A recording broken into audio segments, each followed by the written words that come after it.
streaming.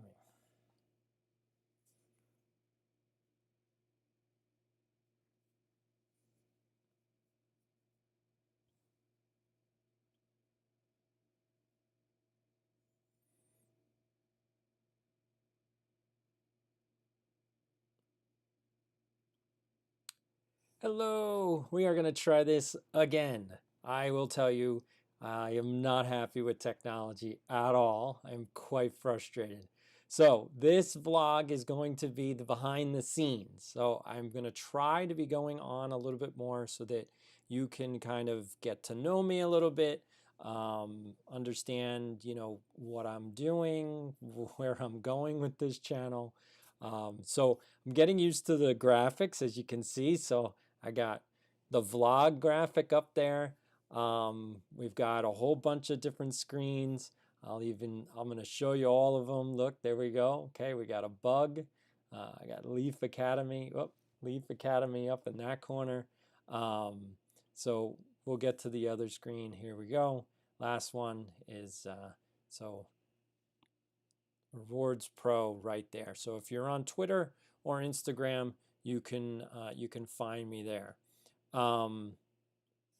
So anyway, so let's go back to the main screen. So basically, hopefully the video is coming through. I am having problems with streaming video. I'm not quite sure yet. I might need a capture card. So not using one. I'm going right through the computer. So I may need a capture card because I may be having just may be the issue. I need to figure that out. So anyway, I want to thank everybody for joining me. I'm going to try to keep this short because I can go long. So I have a whole bunch of notes. So I am working on, here's what I'm working on. I'm working on finishing the book, The Practice of Teaching. That goes over the 4 areas of teaching, which basically explains, so lesson planning.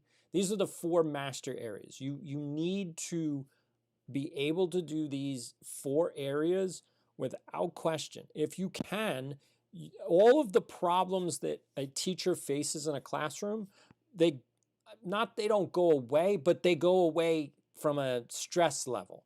It becomes a lot easier to be a teacher, to be an educator, to be a principal when you and your staff know how to solve problems. So if a student is having an issue in your classroom, if you know what to do, again, every kid's different, but if you understand like, oh, okay, this is what's going on, this is what I should do, and let's try this strategy, and let's try this strategy, like you feel more confident when you know what you're going to do has a high chance of working.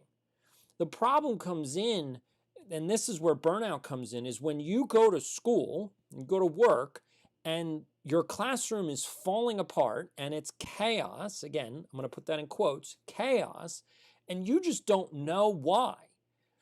That's exhausting. That's exhausting. So the whole problem is that there just doesn't seem, and I don't know why, but there just doesn't seem enough people out there who are telling what I'm telling. Like, I don't know why that is. I'm not a genius, but I somehow have figured out how effective, highly effective teaching happens. So lesson planning is a critical component. Most schools do not teach you how to effectively lesson plan. It's sort of like this document that no one uses, when in fact it's actually a plan. That's the whole reason it was designed and developed. There's so many books. Like I just saw, again, a tweet from Jay McTeague, who, he's a really smart guy, and he didn't write a whole book on UBD because lesson planning is just a throwaway thing. Like lesson planning is critical to classroom and student performance if you use it properly. So practice area 1 is lesson planning. Practice area 2 is delivering content. So if you know how to actually take the lesson plan and then deliver it in class with all of the issues that go on with students, it's going to start to make sense, and the teacher starts to have confidence like, oh, I get it. I take this and then I do that in class, And then the third practice area is making those connections. You have to make those connections. That's, and I said this in I said this actually in the show on Tuesday.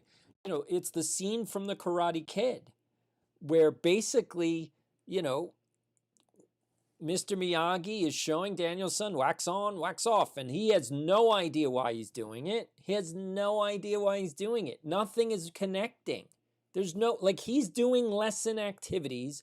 There is a objective. He knows the objective is that he's going to learn karate, right? So that's the lesson objective. You will learn karate. All right. Now, these are the activities. You're going to do wax on, wax off. You're going to do paint the paint, paint the fence, paint the fence. Okay? So he's doing the activities, but there's no connection. Hopefully that makes sense to every educator that's watching this and any parent that's watching this, is you can have a clear objective and you can have clear activities. But if you don't make any connections for the student, there's no aha moment. The kids are just doing stuff.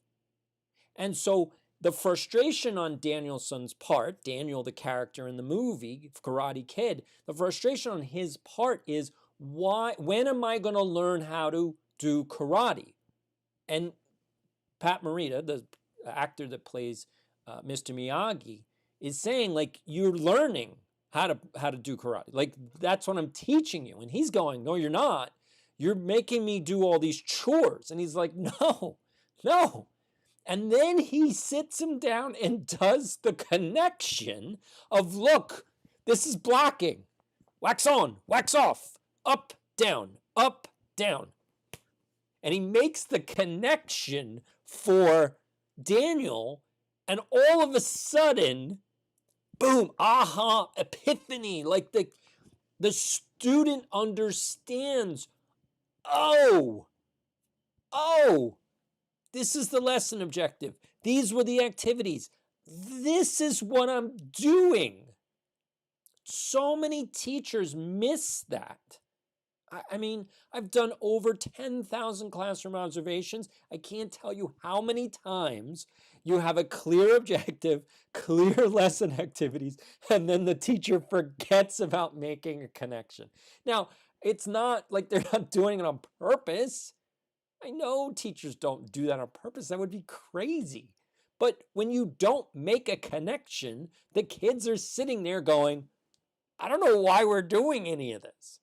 Now, you know, because you planned out that lesson, but you have to physically make that connection for them. Here is the lesson objective. Here are the activities. This is how they fit together. If you don't do that, your lesson it's just a wasted lesson. So that's a skill. That's something you need to practice. So we got the three right there. And that's teaching. That's all from the teacher's perspective. So you've got lesson planning, that's all your research, putting it all together, your hooks, the 9 elements that I talk about in your lesson plan. You could do, Madeline Hunter, how you could do UBD, however you want to do it, UDL, it doesn't matter. Any way you come to a lesson plan, that's fine. But then you have to deliver it in class, and then you have to make a connection for the student. If you don't do all 3, you have a problem.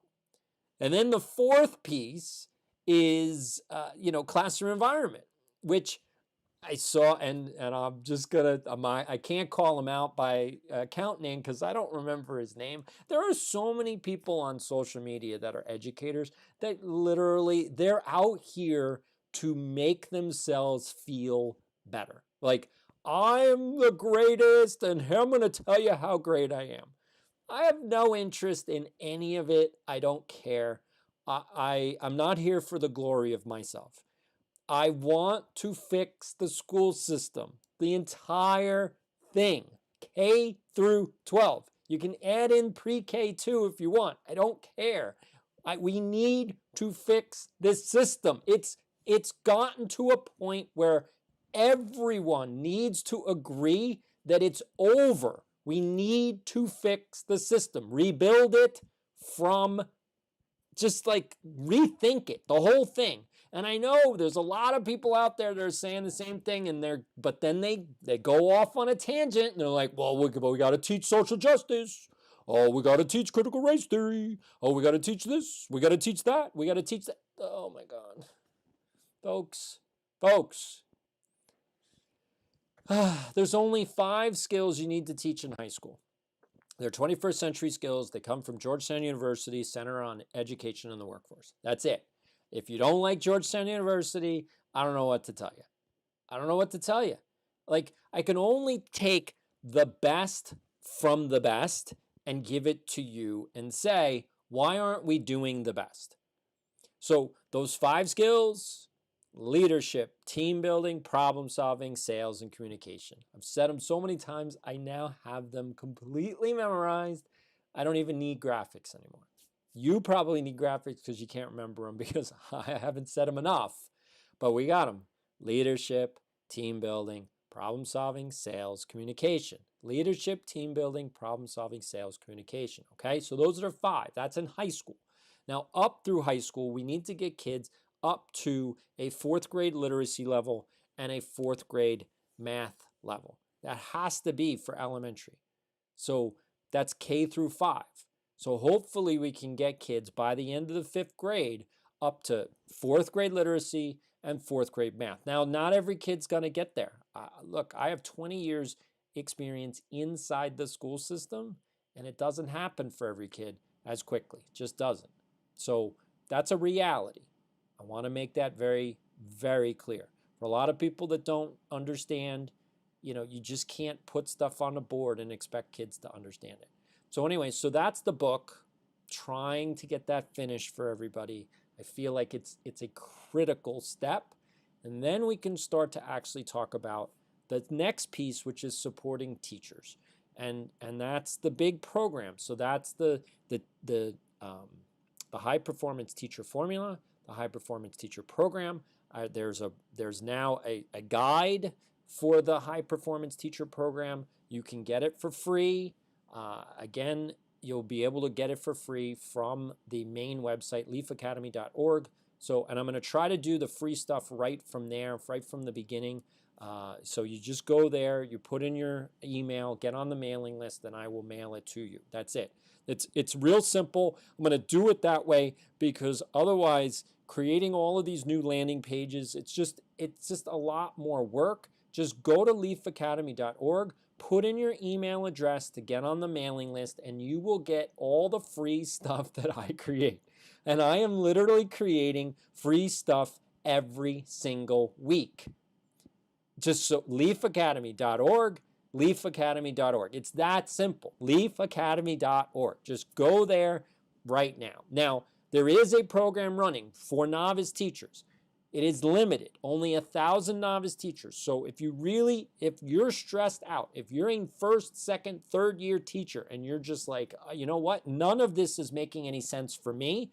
Again, we're talking about the connections. So I've already lesson planned this whole program out. I have all the lesson activities already programmed out, and I'm going to help you make the connection between what you think a teacher is supposed to do and what a teacher is supposed to do in the classroom, and how to actually work with kids. There's no other mystery, and it's problematic because the reason that you're struggling is because you don't have those connections. So you're saying, well, how do I do this and how do I do that? And what am I supposed to do? Like, what am I supposed to do? And so I want to make sure that you get what you're supposed to get. Now, I'm building out a studio. Hopefully you can appreciate I've got a backdrop. I've got my interview light down here. I almost had a second camera set up. As you can see, I'm having difficulty with streaming. So I'm getting there. It's taking a lot longer than I want it to take, but you know what? We're sort of in the middle. Like, I'm not at the beginning anymore. That was, a year and a half ago. That was the beginning of this channel. We're now in the middle, and as we're ramping up, hopefully everything that you get is going to be absolutely outstanding, and you're just going to keep coming back. I would love if you put in comments the questions you have. Uh, I don't think that I have the problem solving podcast form in this vlog. So if you go to the rest of the channel, that's where I'm going to have all these things. I'm going to try to get everything into every video. Like I said, I am like running on the fly.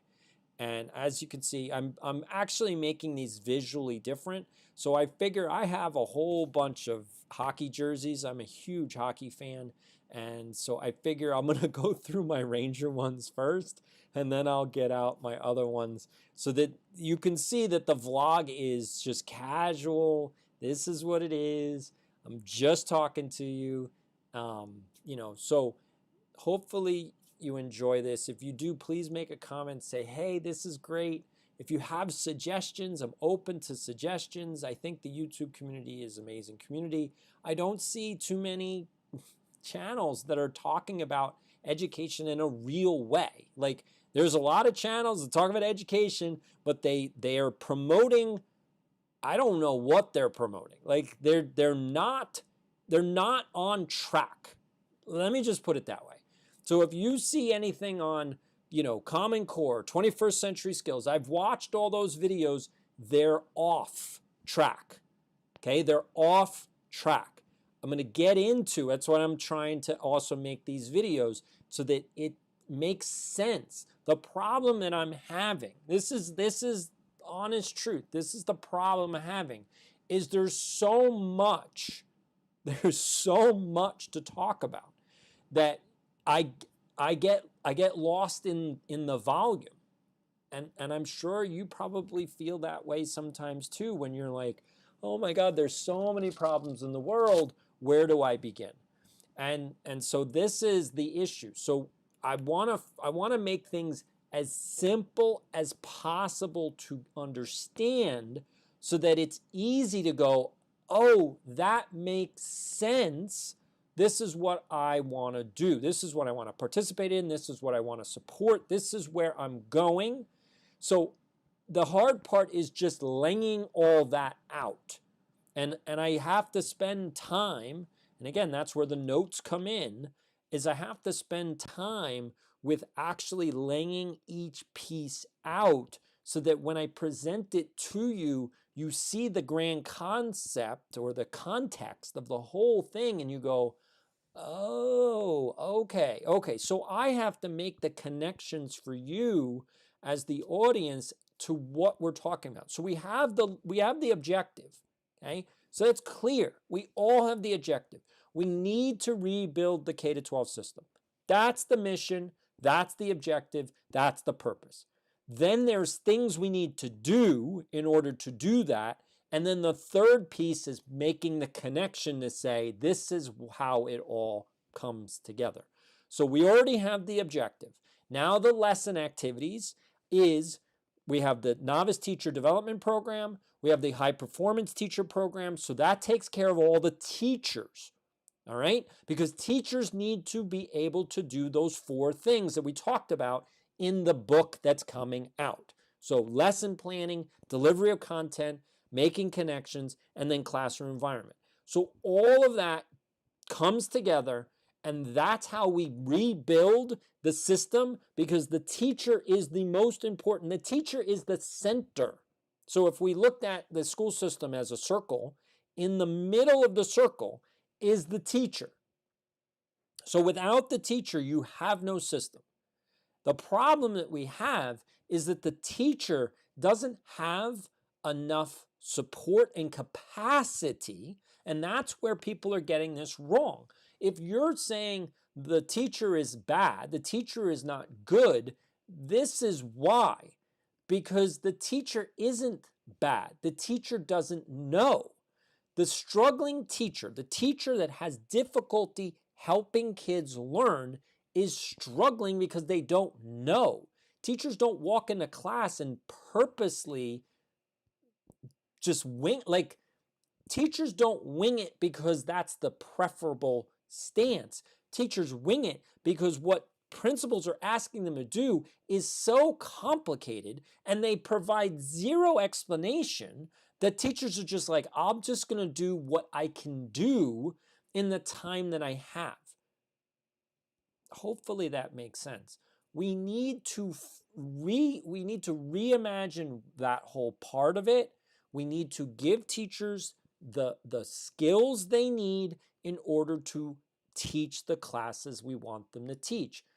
The secondary component is what they're going to teach in class. And I understand everybody's upset. They've got a 200-year-old curriculum, a lot of it based in racism and bias. I get it. But to be honest, I'm just going to tell you, if you think it's biased, it's wonderful. If you think it's racist, it's wonderful. If you don't think it's racist, that's great too. It doesn't matter. It's so old and so irrelevant for the 21st century that we just need a new curriculum. We can't tweak the old curriculum. The old curriculum is so old, it doesn't apply anymore. Like, I don't know how else to explain that. The curriculum you use right now is so old and outdated and irrelevant, you can't just tweak it. You have to replace it.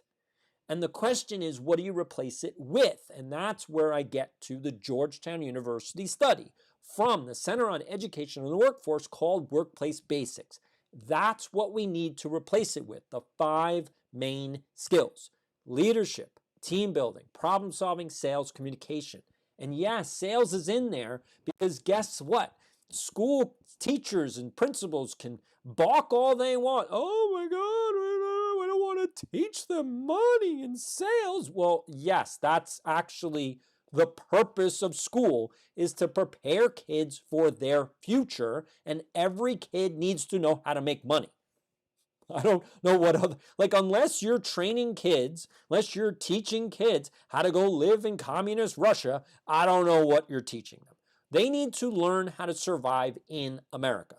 And in America, you need to make money. So you better teach them sales. Now, I'm not saying that you're teaching them the bad part of sales. We're not making them into used car salesmen, but they need to understand how you go about selling something. And the first thing they need to sell is themselves. If you want to talk about college and career readiness, well, kids need to do interviews to go to college. How are they sitting in an interview to go to college? Unless you tell them, unless you show them and teach them how to sell themselves, they're sitting in a college interview going like this: I don't know. What do you want to do with your life? I don't know. What do you do all day? I play video games. I don't know about you, but if I was sitting with a kid that's answering the questions that way, or they're just regurgitating, if they're not thinking in the interview, this is who I am, I want to present the best self that I can, this is my story, this is where I came from. I don't know, here's where the opportunities come from. So if you're a kid from a low socioeconomic background and you walk into an interview, you should nail that interview. I mean, look at your story. I grew up here. Here's an example. I have students who come from the poorest, most